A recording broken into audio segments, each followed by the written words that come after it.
ঢাকা ইউনিভার্সিটির সেন্ট্রাল লাইব্রেরির পাশে এই ছবিটা আপনারা শিওর দেখছেন। এক পাশে শেখ মুজিব, বলতেছেন আজ কোথায় সেই সিরাজ শিকদার। পাশে সিরাজ শিকদারের ছবি, লেখা লাল ঘোড়া আসছে। কোথায় আছে সেই সিরাজ শিকদার কথাটা শেখ মুজিব বলছিলেন 1975 সালের 25শে জানুয়ারি সংসদে তার বক্তৃতা দেওয়ার সময়। আর তার ঠিক কয়েক সপ্তাহ আগে 1975-এর 2রা জানুয়ারি সিরাজ শিকদার নিহত হন মুজিবেরই পোষ মানানো রক্ষী বাহিনীর হাতে। সিরাজ শিকদার খুবই পাগলাটে স্বভাবের বিপ্লবী মানুষ ছিলেন। বাসার হেল্পিং হ্যান্ড মেয়েকে কেন ঈদের দিন সকাল থেকে দুপুর পর্যন্ত কাজ করানো হইতেছে এটা বলেই দুপুরের সময় ওই মেয়েটাকেই শহরের কাজী অফিসে নিয়ে বিয়ে করেন। সিরাজ শিকদার সেই সময়ে শেখ মুজিব এবং আওয়ামী লীগকে ভারতের দালাল আখ্যা দিতেন। 1968 সাল, তখনকার পূর্ব পাকিস্তানের বেশিরভাগ রাজনৈতিক দলের নাম হইতো উর্দু, আরবি কিংবা ইংরেজিতে। খেয়াল করেন, আওয়ামী লীগ, ন্যাশনাল আওয়ামী পার্টি, জামায়াতে ইসলামী, উর্দু, আরবি, ইংরেজি ভাষা। কিন্তু সিরাজ শিকদার উনার নিজের বানানো রাজনৈতিক দলের নাম দেন পুরাপুরি বাংলায়, পূর্ব বাংলা শ্রমিক আন্দোলন। উনার পার্টির লোকেরা যদি বিয়ে করতে চাইতো তাও পার্টির অনুমতি, মানে সিরাজ শিকদারের অনুমতি নিয়ে বিয়ে করা লাগতো। বিখ্যাত ম্যাজিশিয়ান জুয়েলাইজ, ক্রাচের কর্নেলের বিখ্যাত ক্যাপ্টেন আবু তাহের সহ আরো অনেক বড় বড় মানুষ সিরাজ শিকদারের সাথে মিলে একই সময়ে সংগ্রাম করছিলেন। কিন্তু কেন তাকে রক্ষী বাহিনী মেরে ফেলছিল? কেন আজও সিরাজ শিকদারের জীবন নিয়ে এত আলোচনা হয়? আর কেনই বা তাকে বিপ্লবের প্রতীক মনে করা হয়? এই সবগুলো ব্যাপার নিয়ে জানার চেষ্টা করব আজকের ভিডিওতে। তো চলেন শুরু করা যাক। সিরাজ শিকদার শরীয়তপুরের মানুষ। জন্ম 1944 সালের 27শে অক্টোবর। স্কুল বরিশাল জিলা স্কুল, কলেজ ব্রজমোহন কলেজ, আর বিশ্ববিদ্যালয়ের সময় ভর্তি হন পূর্ব পাকিস্তান প্রকৌশল বিশ্ববিদ্যালয়, মানে আজকে যেটা বুয়েট, সেইটার সিভিল ইঞ্জিনিয়ারিং ডিপার্টমেন্টে। বাই দ্য ওয়ে, আমি নিজেও কিন্তু সেম ইউনিভার্সিটির সেম ডিপার্টমেন্টেরই ছাত্র। সিরাজ শিকদারের নিয়ে আমার আগ্রহ এই কারণে একটু বেশি। কলেজে যখন ছিলেন ওই সময় কিছু না কিছু পলিটিক্স করতেন। কলেজের ছাত্র সংসদের সাংস্কৃতিক সম্পাদক ছিলেন। ইন্টারেস্টিং ব্যাপার, ওই একই ছাত্র সংসদে ক্রীড়া সম্পাদক ছিলেন আরেকজন বিখ্যাত বা কুখ্যাত ব্যক্তি আপনি বলতে পারেন, আওয়ামী লীগের নেতা, সাবেক বাণিজ্য মন্ত্রী তোফায়েল আহমেদ। সিরাজ শিকদার যখন বুয়েটে পড়তেছেন তখনই রাজনীতির সাথে একদম ভালোভাবে যুক্ত হন। মাও সেতুং এর প্রচুর বই পড়তেন। মাও সেতুং কিন্তু খুবই বিখ্যাত চীনা রাজনীতিবিদ এবং বিপ্লবী। 1949 সালে যখন চীন প্রতিষ্ঠিত হয়, তারপর থেকে 1976 সালে তার মরার আগ পর্যন্ত চীনের নেতৃত্ব দিয়ে গেছেন। আর চীনা কমিউনিস্ট পার্টি সিসিপির চেয়ারম্যান হিসেবেও দায়িত্ব পালন করছেন। বাংলাদেশে কিন্তু এখন কমিউনিস্ট পার্টিকে তেমন একটা কেউ হাতে গোনায় ধরে না, কিন্তু একটা সময় আমাদের দেশে অনেক কমিউনিস্ট চিন্তাধারার মানুষ ছিলেন, কারণ তখনও পৃথিবীর অন্যতম শক্তিশালী রাষ্ট্র সোভিয়েত ইউনিয়ন পরিচালনা করত কমিউনিস্টরা। 90-এর দশকে কি হইল? বার্লিন ওয়াল ভাঙা ফেলা হয়েছে, সোভিয়েত ইউনিয়নের পতন ঘটছে, পুরো ওয়ার্ল্ডেই কমিউনিজমের প্রভাব আস্তে আস্তে কমে যায়। কমিউনিস্ট চিন্তাধারাকে একটা মিম দিয়ে খুব সহজে ব্যাখ্যা করা যায়। কারো সিজি 3.95, আবার কারো 3.25। সবার সিজিপিএ কে একসাথে যোগ করে গড় করে একটা নাম্বার পাওয়া যাবে, ধরেন সেটা 3.5, এবং পুরা ক্লাসের সবার সিজি ওই একটা সিজিপিএই হবে 3.5। একজনের সিজি আরেকজনের সিজি থেকে কম বা বেশি হইতে পারবে না।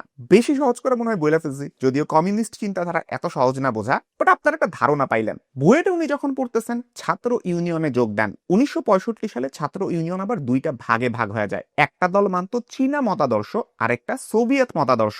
চীনা মতাদর্শের মানুষদের লিডার ছিলেন রাশেদ খান মেনন, যেটা মেনন গ্রুপ নামে পরিচিত ছিল। আর সোভিয়েত মতাদর্শের নেতৃত্ব দেন মতিয়া চৌধুরী, যেটা মতিয়া গ্রুপ নামে পরিচিত। এই রাশেদ খান মেনন, মতিয়া চৌধুরী দুইজনই কিন্তু আওয়ামী লীগ আমলের খুবই গুরুত্বপূর্ণ ব্যক্তি, সংসদ সদস্য এবং মন্ত্রী ছিলেন। যাই হোক, সিরাজ শিকদার যখন ইউনিভার্সিটিতে পড়তেছেন তখন উনার ভিতরে মন মানসিকতায় অনেক চেঞ্জ আসে। একটা বড় চেঞ্জের এক্সাম্পল পাওয়া যায় উনি যখন ইউনিভার্সিটির 3rd ইয়ারে পড়েন। ঈদের ছুটি, সবাই তো নর্মালি বাড়িতে গেছে, তো ওই সময় উনাদের বাড়িতে একজন হেল্পিং হ্যান্ড মেয়ে ছিলেন। সিরাজ শিকদার এটা খুব ভালো মতন খেয়াল করছেন। ঈদের দিন সকাল থেকে দুপুর পর্যন্ত মেয়েটা একদম অবিরাম কাজ করে যাইতেছে। এইটা দেখা তো উনার খুব খারাপ লাগছে। উনি উনার আম্মার কাছে জিজ্ঞেস করছেন এই মেয়েটারে এত খাটানো কেন হইতেছে, কিন্তু উনার মা বিষয়টারে এত গুরুত্ব দেয় নাই। কিছুক্ষণ পরে হইলো কি, বিকাল থেকে এই মেয়েটারে আর খুঁজে পাওয়া যাইতেছে না। সবাই তো ভাবতেছে কি হইলো কি হইলো। সন্ধ্যার ঠিক আগে সিরাজ শিকদার মেয়েটাকে নিয়ে বাড়িতে আসেন, আর সবাইকে এটা জানান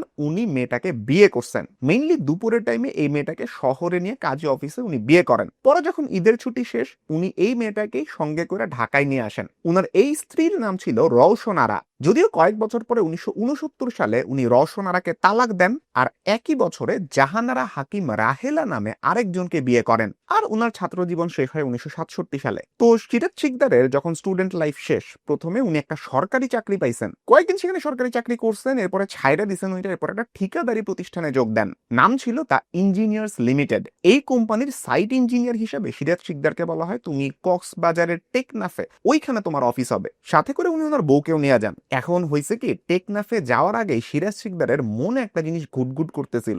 উনি মনে করতেন পূর্ব পাকিস্তান কোনো স্বাধীন রাষ্ট্র না, এইটা পশ্চিম পাকিস্তানের একটা উপনিবেশ টাইপের। তাইলে এখন প্রশ্ন, এর থেকে মুক্তির উপায় কি? উনার কাছে একটাই অ্যান্সার, বিপ্লব। উনি জানতেন এই কাজ একা ওনার পক্ষে করা সম্ভব না, তাই উনার মতন আরো যারা সেম চিন্তা ভাবনা করেন তাদের সাথে একসাথে হন। টেকনাফেই তারা দেখা সাক্ষাৎ করেন এবং সেইখানেই সিদ্ধান্ত হয় উনারা নাফ নদী পার হয়ে অন্য পারে মানে মায়ানমারে যাবেন, যেইখানে কমিউনিস্ট পার্টির ঘাঁটি আছে। ওদের সঙ্গে পরামর্শ করে ঠিক করা হবে পূর্ব পাকিস্তানে বিপ্লব কেমনে সফল করা যায়। যেই কথা সেই কাজ, সিরাজ শিকদার তার সঙ্গীরা মিলা একাধিকবার মায়ানমারের বিপ্লবীদের সাথে যোগাযোগের চেষ্টা করেন, কিন্তু কখনোই সফল হইতে পারেন নাই। ওই সময় তারা এত উন্নত মানের মোবাইল ফোন বা ইন্টারনেট ছিল না। একবার ওনারা কি করছেন, পাহাড় কাইটা সুড়ঙ্গ তৈরি করছেন ওই পারে যাওয়ার জন্য, কিন্তু পাহাড়ের মাটি যেই শক্ত আর যে প্রচন্ড বৃষ্টি হইতেছিল, এইটা দিয়ে ওনারা পরিষ্কার বুঝতে পারেন শুধুমাত্র বিপ্লবের এক্সাইটমেন্ট ভিতরে থাকলেই বিপ্লব হয়ে যায় না। আরেকবার ওনারা মায়ানমারে যেতে গেছেন,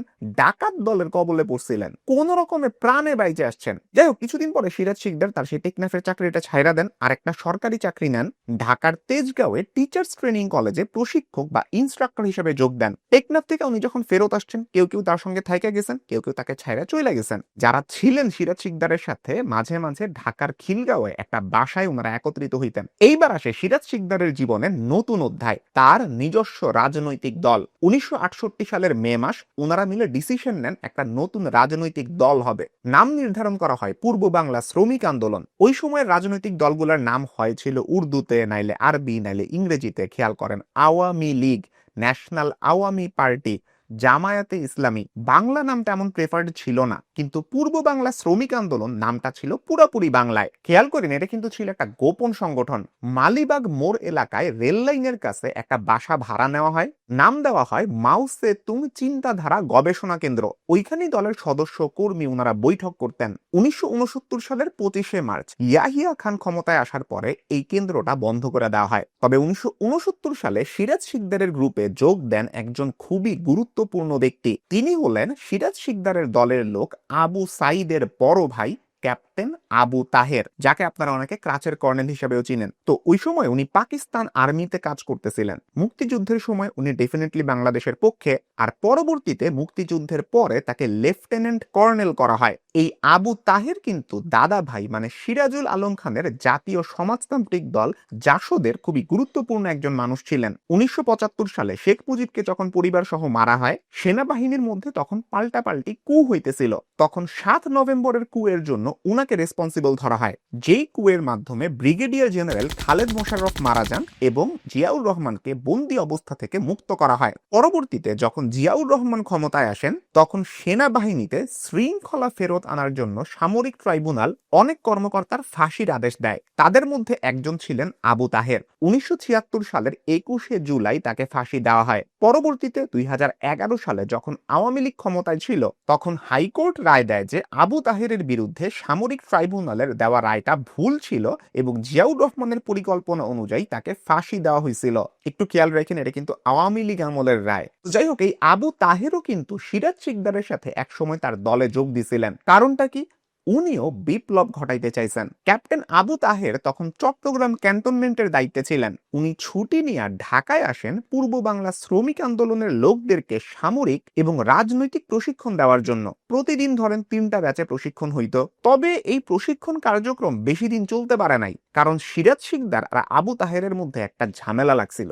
সিরাজ চাইতেছিলেন আবু তাহের যাতে তার পাকিস্তানের চাকরিটা ছাইরে দিয়ে আসে, কারণ পাকিস্তান আর্মির কেউ একজন তার দলের লোকদের প্রশিক্ষণ দিতেছে এইটা তার কাছে ভাল লাগতো না, কিন্তু আবু তাহের এটাতে রাজি হন নাই। আর এই জিনিসটাই সিরাজ শিকদারের পছন্দ হয় নাই, আর উনি তখন এই ট্রেনিং বন্ধ করে দেন। এই জিনিসটা আবু তাহেরের কাছে খুবই খারাপ লাগে, কারণ উনার ইচ্ছা ছিল তার অধীনে যেই বাংলার সেনারা আছে তাদেরকে নিয়ে পার্বত্য চট্টগ্রামকে মুক্ত অঞ্চল ঘোষণা করবেন, কিন্তু তার সেই স্বপ্ন আর পূরণ হয় নাই। অনেক বিশ্লেষকে এইটা মনে করেন সিরাজ শিকদার সবাইকে একসাথে নিয়ে কাজ করতে পারতেন না, একা যেটা ভালো মনে করতেন ওইটাই সই। খেয়াল করেন উনি আইডল মানতেন চীনের মাও সেতুংরে, কিন্তু মাও যেভাবে সবাইকে একসাথে নিয়ে নেতৃত্ব দিত, সিরাজ শিকদারের মধ্যে এই জিনিসটা ছিলই না। সবাইকে একসাথে নিয়ে কাজ করতে উনি ডাক দিতেন, আসো আসো আমরা একসাথে কাজ করি, কিন্তু কেউ যদি তার মতের এগেনস্টে যাইতো এইটা উনি কোনোভাবেই মাইনে নিতে পারতেন না। যাই হোক, এর মধ্যে আসলে 1970 সাল। অন্য সব দল থেকে আওয়ামী লীগ অনেক আগে আছে, ওইটা তো বলে যে ওই সময় কলা গাছকে দাঁড়া করায় দিলেও আওয়ামী লীগের ব্যানারে ওই কলা গাছই জিততো।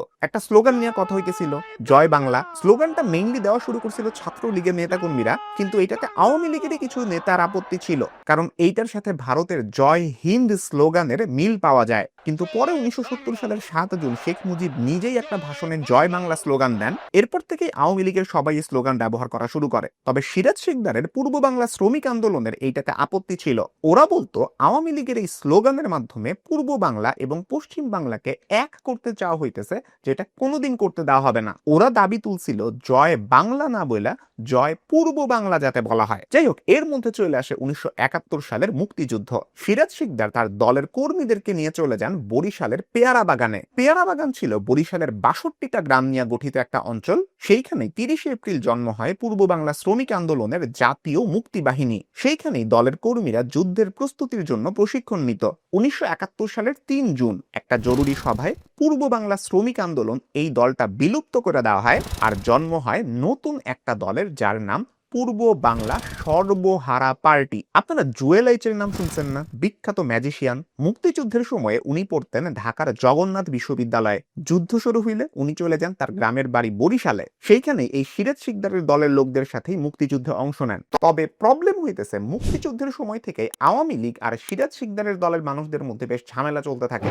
দুই দল একে অপরের মানুষদের করতেছে বলে এই অভিযোগও আসে। এরকম একটা ঘটনা হয়েছিল টাঙ্গাইলে। টাঙ্গাইলে পূর্ব বাংলা সর্বহারা পার্টি মানে সিরাজ শিকদারের দলের একজন লোক, নাম হইল নজরুল ইসলাম, পাকিস্তানি সেনাবাহিনীর হাতে ধরা পড়েন। এরপর ওনাকে জেলে পাঠানো হয়। বাংলাদেশ যেদিন জিতছে 16 ডিসেম্বর উনি ছাড়া পান, কিন্তু কাদেরিয়া বাহিনীর লোকেরা টাঙ্গাইলে তাকে আটক করে। বিন্দুবাসিনী স্কুলের মাঠে অনেক লোকের সামনে নকশাল অভিযোগে কাদের সিদ্দিকী তাকে বেয়োনেট দিয়ে খুব নৃশংসভাবে দুনিয়া থেকে সরায় ফেলে। এইটা সর্বহারা পার্টির লোকদের কাছ থেকে জানা যায়। এই কাদের সিদ্দিকী কিন্তু হইতেছে বর্তমানে আমরা সবাই বিখ্যাত যে বঙ্গবীর কাদের সিদ্দিকীকে চিনি, তিনি শেখ মুজিবের খুব ঘনিষ্ঠ ব্যক্তি। 1975-এ শেখ মুজিব মারা যাওয়ার পরে যেই কয়জন প্রতিবাদ করছিলেন তাদের মধ্যে উনিও একজন ছিলেন, কিন্তু পরবর্তীতে 1999 সালে উনি আওয়ামী লীগের রাজনীতি ছাইড়া দেন আর কৃষক শ্রমিক জনতা লীগে যোগ দেন। মুক্তিযুদ্ধে কিন্তু সিরাজ শিকদার তার বড় ভাইকেও হারান। তার বড় ভাই বুয়েট থেকে পাশ করে চাকরি করতেন রংপুরের ডিভিশনাল ইঞ্জিনিয়ার হিসাবে।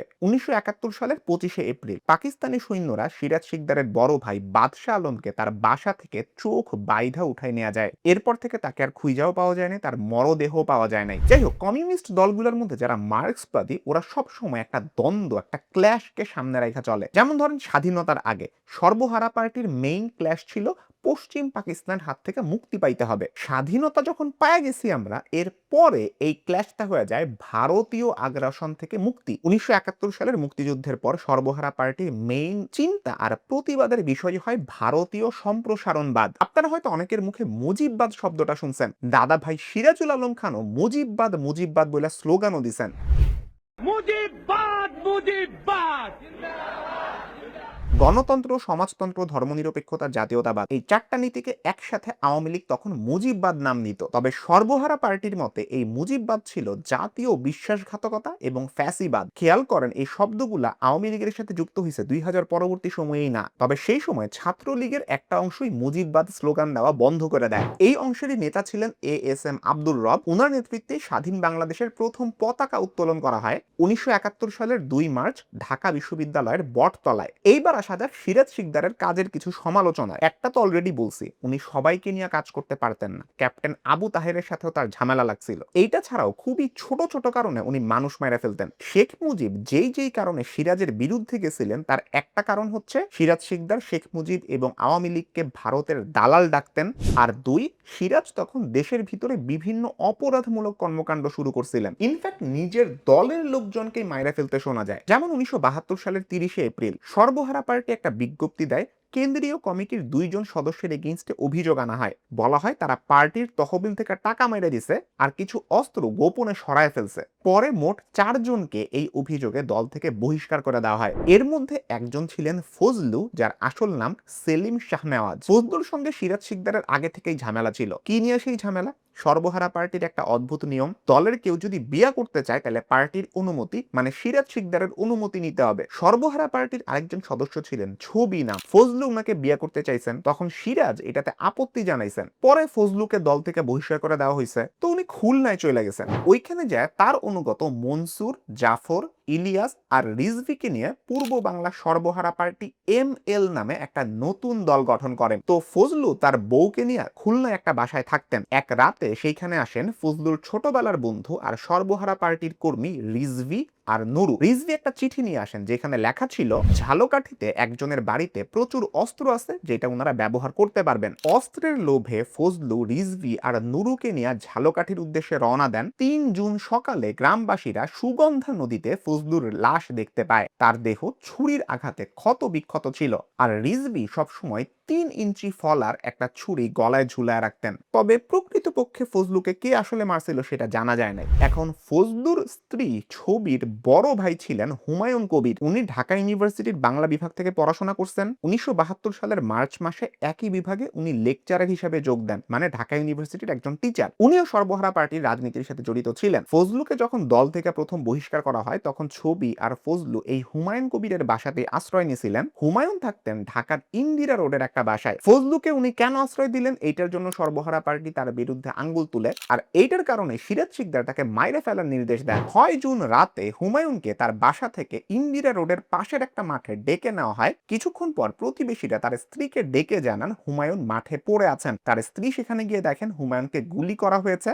দ্রুত তাকে ঢাকা মেডিকেল কলেজ হাসপাতালে নেওয়া হয়। হাসপাতালে যাওয়ার পরে হুমায়ুনের স্ত্রী তাদের পারিবারিক বন্ধু আহমেদ সফাকে ফোন করেন। ঠিকই ধরছেন, বাংলাদেশের বিখ্যাত লেখক গাভী বৃত্তান্ত বইটা যার লেখা। আর এই হুমায়ুন হত্যাকাণ্ড নিয়ে সারা দেশে তীব্র আলোচনা সমালোচনা শুরু হয়। প্রথমে বোঝা যায় না এটার সাথে কারা জড়িত, কিন্তু 10 জুন সর্বহারা পার্টি এটা স্বীকার করে নেয় যে আমরাই করছি। ওরা বলে হুমায়ুন আমাদের সাথে বিশ্বাসঘাতকতা করছিল। তবে এটার প্রতিবাদে অনেকেই মুখ খোলেন। 16 জুন মাওলানা ভাসানী পর্যন্ত এটার প্রতিবাদ জানান। 1972 থেকে 75 সালের মধ্যে সর্বহারা পার্টির এগেইনস্টে এরকম আরো অনেক অভিযোগ আসে, বিভিন্ন হত্যাকাণ্ড, থানা থেকে অস্ত্র শস্ত্র লুট করা, এইসব। সিরাজ শিকদারের মৃত্যু কিভাবে হইল? 1975 সালের 3 জানুয়ারি সকালে খবরের কাগজটা হাতে নিয়েই বাংলাদেশের মানুষ চমকায় ওঠে।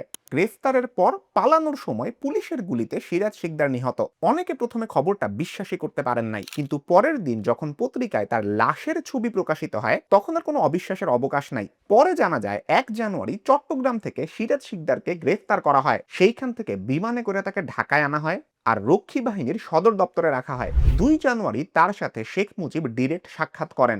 এরপরে তাকে কড়া নিরাপত্তায় সাভারের জাহাঙ্গীরনগর বিশ্ববিদ্যালয়ের কাছাকাছি একটা জায়গাতে নেওয়া হয়। পুলিশের দাবি পালানোর সময় গুলিতে উনি নিহত হন, তবে অনেকের মতে তার হাত বাইধা রাস্তার উপরেই তাকে গুলি করা হয়েছিল। সিরাজ শিকদার যখন মারা যান সমাজে 2 ধরনের প্রতিক্রিয়া দেখা যায়। একটা অংশ অনেক খুশি হয়, কারণ তাদের মতে সিরাজ শিকদার ছিল একজন সন্ত্রাসী যার কর্মকাণ্ডের কারণে অনেক মানুষ প্রাণ হারাইছে। অন্যদিকে আরেকটা অংশ এই মৃত্যু মাইনেই নিতে পারেন নাই, কারণ তাদের কাছে সিরাজ শিকদার ছিলেন একজন বিপ্লবী নেতা এবং নায়ক। এই মতভেদ কিন্তু আজকে পর্যন্ত চলতেছে। আপনাদের নিজেদের মধ্যেই হয়তো এই ভিডিওর পরে আপনি সিরাজ শিকদারকে ডিরেক্ট নায়ক কিংবা ডিরেক্ট খলনায়ক বলতে পারবেন না। তাইলে সিরাজ শিকদার একজন কি ছিলেন? ডিসিশন আপনাদের হাতে। এই কথা বলে আজকের ভিডিও শেষ করতেছে। আপনাদের যদি এই ধরনের কন্টেন্টগুলো ভালো লাগে আপনারা চ্যানেলটা সাবস্ক্রাইব করে রাখতে পারেন এবং পাশে থাকা বেল আইকনটা প্রেস করতে কখনোই ভুলবেন না। সবাই ভালো থাকবেন, সুস্থ থাকবেন, দেখা হবে ইনশাআল্লাহ পরবর্তী ভিডিওতে। আল্লাহ হাফেজ।